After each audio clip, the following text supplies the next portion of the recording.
Hey guys, so I wanted to share a few final things also about the testing that we did with the RX 480 8 GB model. Um, One of the things that I did notice about this card now, granted I'm fairly new to video cards, is that when it's under load, this video card gets anywhere between 75 and 85 degrees C. So I asked the guys over at XFX if this is normal or if this is too hot.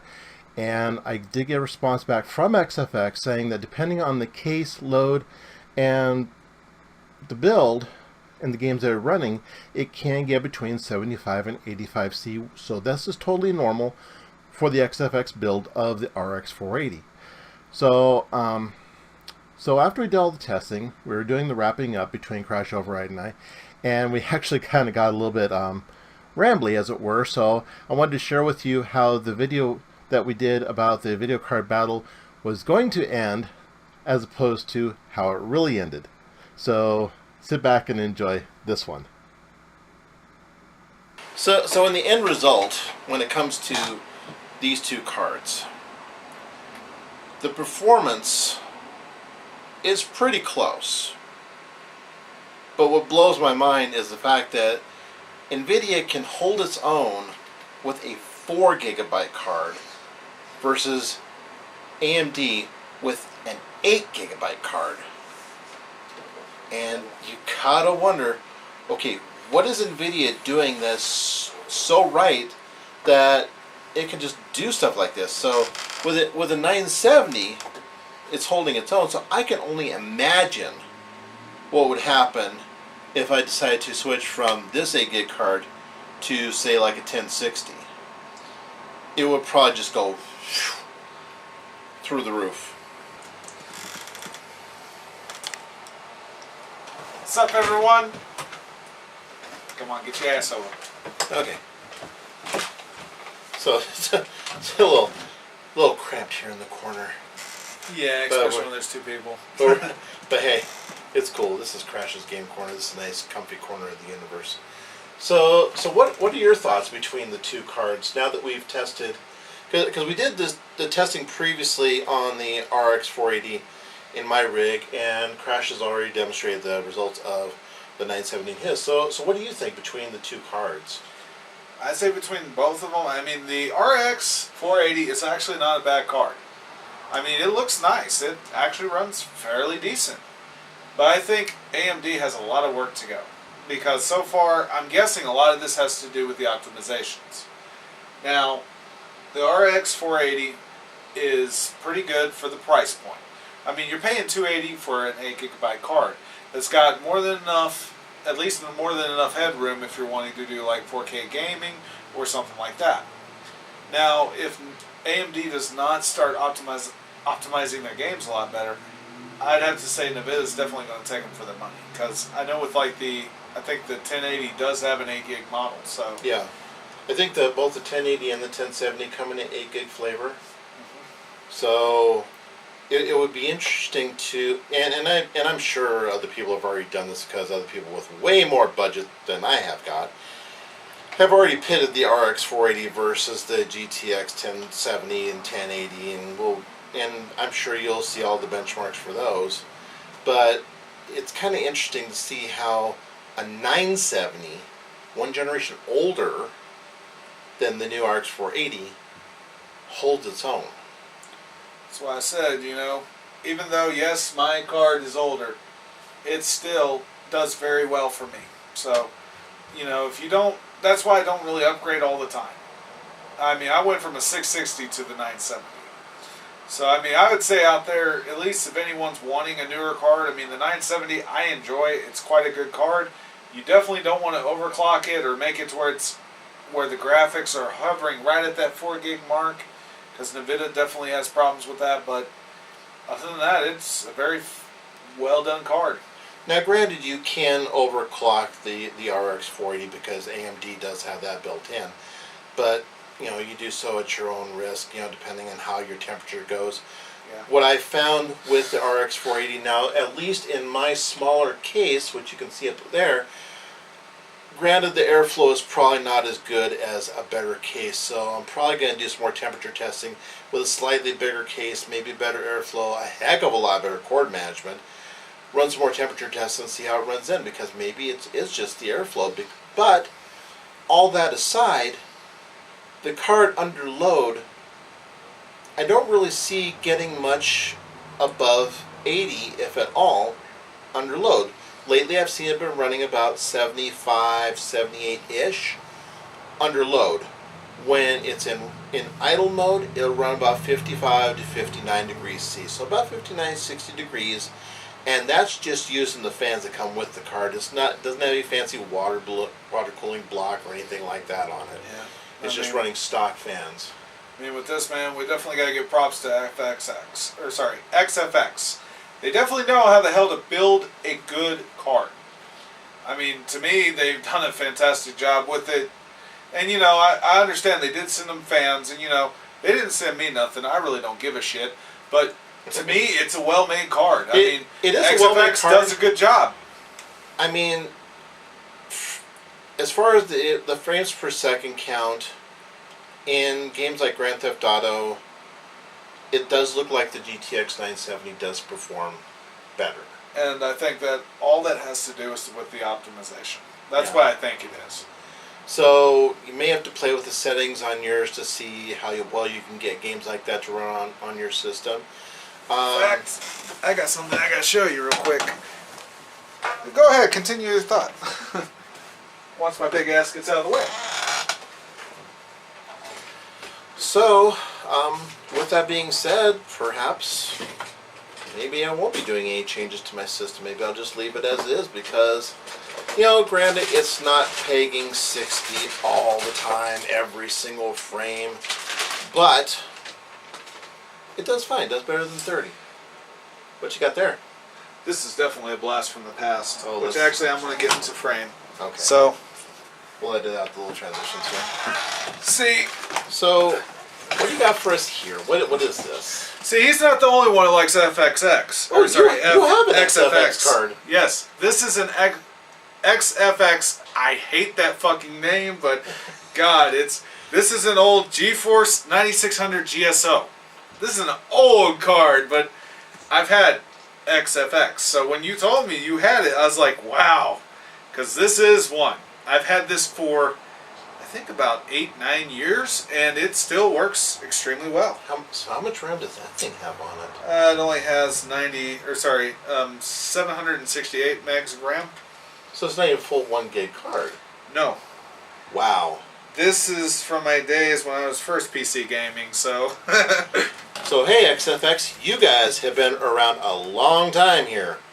And you know what? You definitely made a follower out of me, but you know, if you would have went back to Nvidia, I probably would have bought the card from you. But yeah, you know, each to their own. That's fine. So, you know, it is a little disappointing, though, the fact that a 970 with half amount of RAM can hold its own against a Radeon that has 8 gigabytes. Told you, man. The RAM doesn't matter. Apparently not. Apparently it's all about the optimization. Okay, so here's the thing. AMD. Here's a lesson for you. If an older GeForce 970 with 4 gigabytes of RAM can hold its own against a Radeon RX 480 with 8 gigabytes of RAM, that leads me to believe that AMD, you guys have got some serious work to do. Because that's... I don't know what that says about the performance overall, because if a 4 gig card is going to hold toe-to-toe with an 8 gig card, that's a little disheartening, to say the least. It is. I mean... Granted, it's not a bad card. Okay? I hand it to AMD, and especially to XFX for their build. And man, try saying XFX 5 times fast. I'll bet you really can't. But, okay, XFX, you guys did a good job making this card, okay? You did a nice solid build. It's got good cooling on it. It won't fry an egg on top of the back plate for any reason, because I think it doesn't really get much above 80 degrees Celsius. Some people say, oh, that's too hot, and some people say that it has problems with it. Yet a lot of other people say, this card runs fine. In my opinion, I'm not looking for a constant 60 FPS count. I know it's one of those things that unless you're willing to really spend the budget and get a high-end system with a high-end motherboard and all this other stuff, you're probably not going to get it. And I know there are people out there who have 90 FPS, 100, 110, 120, but they have a lot bigger budgets than we do. This is our budget. This is what we work with. Not bad. It's not bad. So, it is what it is. Well, and I'd say also XFX, y'all have done a wonderful job with this card. I mean, the way it looks and everything, I was very impressed. Sorry, if I had me one, I would definitely be probably modding it and doing all kinds of shit to it, but I have a 970, it's an EVGA one, it works very well for me, and I've actually had very good luck with EVGA and NVIDIA, so that's why I'm kind of with them, but, if AMD, if they had better optimization, I would definitely be with them. And XFX has the other nice thing about the customization. Now, granted, it would have been cool if they would have gone with an RGB type coloring solution, so that way. You've already said that. But hey, the fans are cool. Yeah, I mean, at least with the fans, I like how they did that. And really, I mean, I just like their build altogether. I mean, hell, they even got a back plate. Mine doesn't have a back plate, but if I would have spent more, I could have gotten a back plate, and I just really don't fucking care to do that. Matte gloss finish. Yeah, nice quit bragging. Quit bragging. Hey, at least my fingers don't go all over the PCB on the back. It's just nice plates. Why the hell are you touching your PCB when your computer's on? I don't. But it is nice. I mean, the thing I like about modern graphics cards nowadays is that they're very solid. You feel, they're kind of weighty. Some of them are. Yeah. I know the RX 480, when I first pulled it out of the box, when we did the unboxing video, that thing was weighty. You haven't felt my 970 yet. Oh, I did. That one was a little weighty, too. That thing, it actually pulls down quite a bit, and, I mean, like, when you have it in your case, it'll actually have a little bit of a slight bow to it, because it's got so much, it's got a hell of a, or at least hell of a heat block and everything, so. So maybe that's one of those things for the people who have the thicker, the cases with more girth to them, that have the flat. Have you seen some of the cases they have out nowadays that the motherboard lays flat inside there, and then everything sits down on top of it? Yeah. I mean, it almost reminds me of like the old desktops. Like a well, it does kind of look like a test bench, but I've seen some of the like the cube-shaped ones. Oh yeah. That have the motherboard laying flat. Yeah. And then you put everything up on top of it. And those are kind of cool. Those are, but I don't want a small case like that. Mine's big enough. Those aren't small. All I those need. are like. I mean, no, I've seen. They are the Borg. You will be assimilated. Yeah, but they do have some that's a cube where it's even smaller now. It's that's like true. Mini shit. And it's like. Yeah. I mean, that right there would be good if if you're going to gaming conventions all the time. But with a case like mine, I'll enjoy this case right here. It's just fine. And you know what? I really like it. It works well for me. So there you go. You got a slightly older system and a newer system. Both run pretty even on par with each other.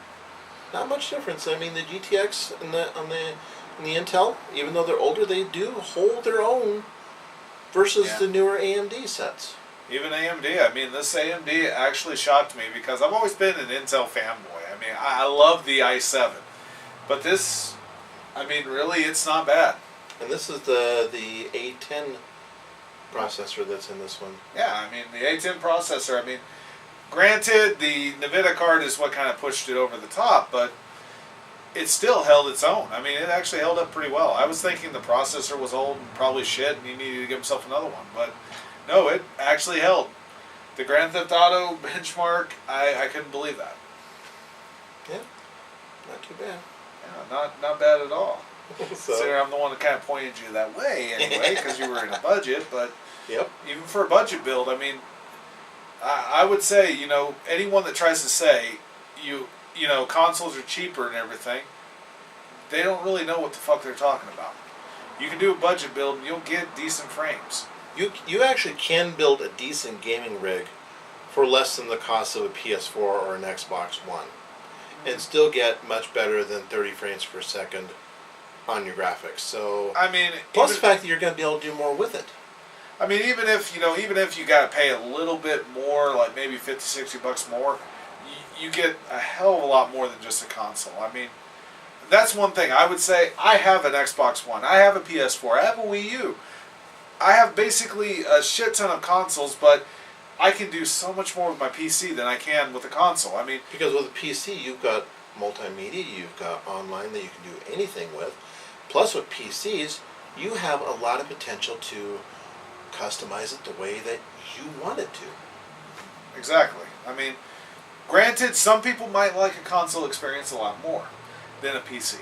Because, with the PC, you do have to build it, and you have to install Windows, you have to do all the bullshit to it, and Whereas with the console, you just plug it in and off it goes. Exactly, and that was something I was saying about Grand Theft Auto earlier. You had to go out. You bought the game. It comes with 9 DVDs or 7 or something. It comes with 7 nowadays, and what's funny is that the install time to install this game wasn't much different than installing it on my PS4, because my PS4, it took about an hour to install the freaking game. And this is on one Blu-ray. It takes forever. Great game, though. Takes forever to install, though. Yeah. I mean, that was one thing that kind of blew my mind. 7 DVDs, but it's faster, and I guess DVDs just got it down, but Blu-ray, they just need to get the speeds up. Yep. So, will this turn me into an Intel fan? Probably not, although I wouldn't rule out my building another rig sometime down the line that does have an Intel motherboard and CPU. Just in case. I mean, with Intel, I would say more than anything, it's really your personal preference. I mean, if you're on a budget, AMD is definitely the king. I mean, you could buy the biggest processors they got for less than what you could with like an i3. Or even like a low-end i5. And you try to go out and get a top-of-the-line newer i7 nowadays? Yeah, you're spending a good portion of your paycheck on that one. Yeah, you're going to be spending anywhere from about $500 to about $1,000. Easy. And that's just the processor. That's not even including the motherboard or the RAM or anything. That's just your processor. And the processor that I got, the A10-6800, the Richland 4.1, that was less than $150. It was much less. And actually, I think runs it was close to $80. Yeah, $80 for a 4.1 gigahertz processor. You can't get that with Intel. You just can't. It's kind of like the same thing of buying an Apple computer versus a PC. Yeah, people like Apples because they do a lot of the stuff. They do a lot of the multimedia that they're designed for. But you are going to be putting out as much as you would be buying 3 PCs just to get one Apple. Yeah, I mean, that's where I would just rather do a Hackintosh. Fuck Apple. So, there's a breakdown. There's how the test ran out. And there's our opinions on it. What do you guys think? Do you agree with us? Do you think we're full of crap? Do you have any other recommendations that either one of us might do for our systems? If you have any recommendations, that's what the comment box down below is for. Leave them all in there. Or if you want to be a troll, fuck you. I really don't care. And if you like what you see here, give us a big thumbs up. If you don't like it, give us a big thumbs down. Well, maybe not as big, because we're kind of egotistical that way. I actually enjoy the negative feedback. It actually makes me laugh. But, if you want to leave a good comment, go right ahead. If you want to leave a bad comment, go right ahead. Everyone's always entitled to their opinions. They might tell me I'm a fat fuck. Big whoop. I have brown eyes. You can tell me I'm full of shit. But, basically, my hobby, what I've always done is PC gaming. So, it's not something you're really going to change, but I like consoles for the simplistic abilities as well. Hey, you turned me on to PC gaming, so there you go. Well, I've always been, if you want a console, go with the console. If you want a PC, go with the PC. Right. I guess I'm pretty flexible like that. So. So here we go. So there's how it all broke down. So until next time, this is Midnight Banshee. Crash Override here. Till the next time, always be well, be random, have fun with your computing, everybody. Keep gaming in your corner. Exactly. Every day. Oh yeah.